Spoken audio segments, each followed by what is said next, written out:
Hey, my name is Badass Benny and welcome to my channel. If you're an ACE, AMAC, or sex human trafficking survivor, you're in the right place. And it won't cost you a penny to like and subscribe worldwide. Please leave a comment and message down below. And today we're going to talk about financial responsibility for examination, treatment, and testing of the sexual assault survivor. So we're going to talk about hospital reimbursements for examinations. So the medical examination with the sexual assault kit basically is to collect evidence for prosecution. So no costs incurred by the physician, hospital, or other emergency medical facility for the examination of a sexual assault victim. When the examination is conducted for the purposes of gathering evidence for possible prosecution, shall be charged directly or indirectly to the victim. To qualify for reimbursement, examinations must be performed in accordance with the State of California Medical Protocol for Examination of Sexual Assault and Child Sexual Abuse Victims, developed by OCJP, pursuant to Penal Codes 13823.5 and 13823.7. If the examination is provided at the county or city hospital or hospital district facility, the county must pay the expenses. If the examination is performed at a private hospital or in the office of a physician, the expenses must be paid by the local governmental agency in whose jurisdiction the alleged offense was committed. Bills for these costs must be submitted to the law enforcement agency that requests the examination. The law enforcement agency that requests the examination has the option of determining whether or not the examination will be performed in the office of the physician. Penal Code Section 13823.5. Medical examination without evidence collection. If the patient does not consent to evidence collection, the cost of the examination is the responsibility of the patient. Medical treatment. Medical expenses for treatment of injuries resulting from a sexual assault are the responsibility of the patient. Victims of sexual assault can be reimbursed for out-of-pocket medical expenses by submitting an application for crime victim compensation to the State Board of Control. So see crime victim compensation victim assistance programs in your area. Testing for sexually transmitted diseases, STD, and testing for pregnancy. County hospitals must provide victims of rape or sexual assault with testing for venereal disease and pregnancy without charge. Health and Safety Code Section 1491. And this is in the state of California. This is what a medical report suspect sexual assault paperwork looks like. And the original goes to law enforcement. There's a pink copy that goes to the crime lab submitted with evidence, and the yellow copy to hospital records. So this is what it looks like.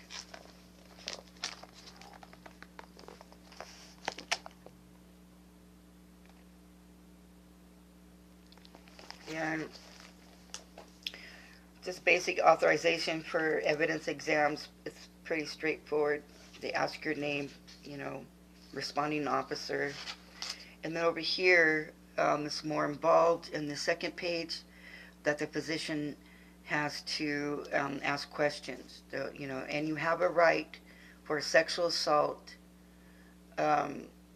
advocate by the hospital. You can ask for one. They're supposed to provide one by law.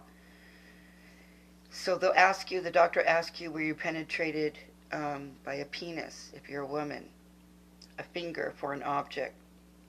And sometimes asking these questions seems to trigger people, and it's like being victimized all over again. And that's why it's good to have someone with you, someone that loves and cares for you, or someone that is there that will stand up for you and your rights. They're going to ask if lubricant, if there was fondling, if there was a weapon, if there were bites, choking, burns, threats. It's, pretty much explanatory. Lots of questions. That's what the next one looks, and it can be different in every it's like a different country in the United States, and each state it's different laws, right? So you got to find out the laws in your state. And then they have like a general physician exam of the body. They'll draw pictures showing they'll put your clothing in a paper bag. They don't put your clothing in a plastic bag because that can cause mold and it can cause damage to the evidence. So you want to put it in a paper bag.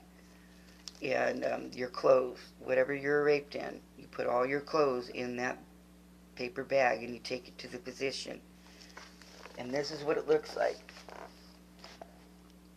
That portion of it for the doctor to fill out. And this one is the external genitalia, your vagina, the cervix, the anus, and the rectum. And they'll take pictures, photographs of it. You can have someone hold your hand. Some people scream and cry, and it's really, really difficult. But people get it done and get through. That's what that part looks like.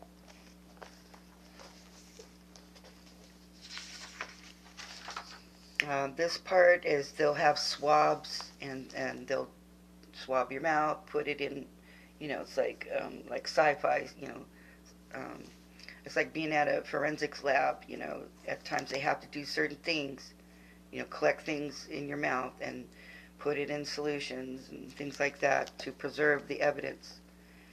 They'll look for foreign materials on your body, blood, secretions, vegetation, dirt, grass, pubic hair. So they'll comb your pubic hair and they'll cut it and take some of that.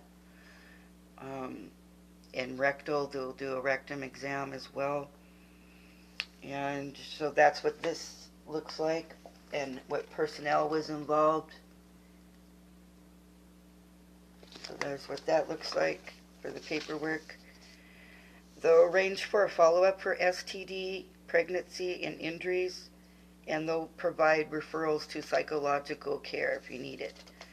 And usually in every county or where you're at, hopefully they have a sexual assault clinic or nonprofit somewhere around your area that can help you. So what are you going to do to take care of yourself today?